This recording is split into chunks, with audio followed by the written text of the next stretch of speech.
We're here at Vance Hines in one of their dyno rooms, which they modified specifically for me just to get the streamliner on. It's an inertia dyno, which means you just accelerate this drum, which has some weight to it. And the dyno, what it does, it looks at how fast or how long it takes to accelerate that, and that's how it gets its horsepower numbers. But it's perfect for us to try the new transmission and belt drive. And if it goes through that okay, then we're all right, rather than taking it to the salt and hoping that it's okay. What we're doing right now is we're going to do a little shakedown on the drivetrain. So we're putting the bike on the dyno, which is a pretty fancy machine for measuring horsepower output on a chassis road simulator, basically. So right now, because of the unique nature of this machine, we're going through some checks and fitment that are unusual to a normal motorcycle because of the extra length and the way this is configured. This is highly technical. There's a lot of computer control on the car. There's a lot of systems and subsystems we're trying to run. And to take something like this to the dyno cold turkey, I mean, you have so many opportunities for a point of failure or a point of something that does something you don't expect it to do. And to be able to use a world-class facility like Vance Hines Racing to be able to run the engine on the dyno over here, I mean, that's going to save us a bunch of time, which is what we can't, no matter how much money you have, you can't buy time.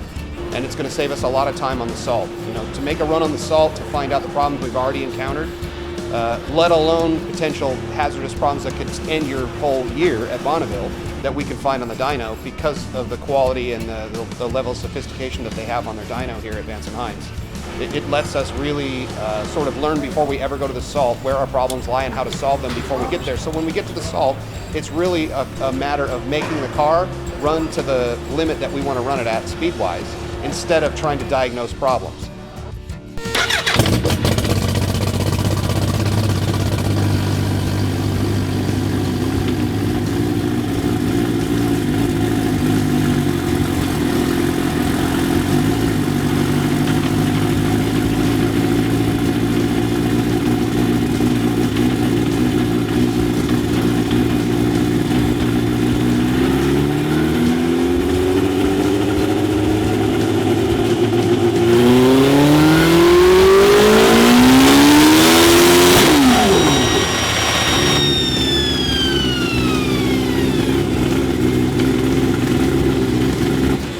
What's interesting about these projects is that they always take a lot of time.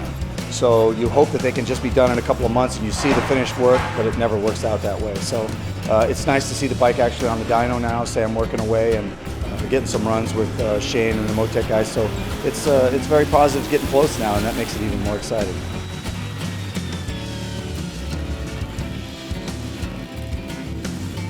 Earlier I was talking to Sam about the motors to make sure that everything was fine, that the guys at our race shop in Indianapolis had been preparing everything properly. Sam said everything was ready to go. It looked great, making good power. He's real happy with the quality of the work and everything is ready, and he doesn't see any issues there as far as power plant. So that makes me feel good that he's happy and confident with what he's got. So Byron and Eddie Craywick at the Vance Hines shop in Indianapolis took care of that whole process, and Sam was real happy with the results. Everything was on time and exactly the way he needed it, so that makes me feel good.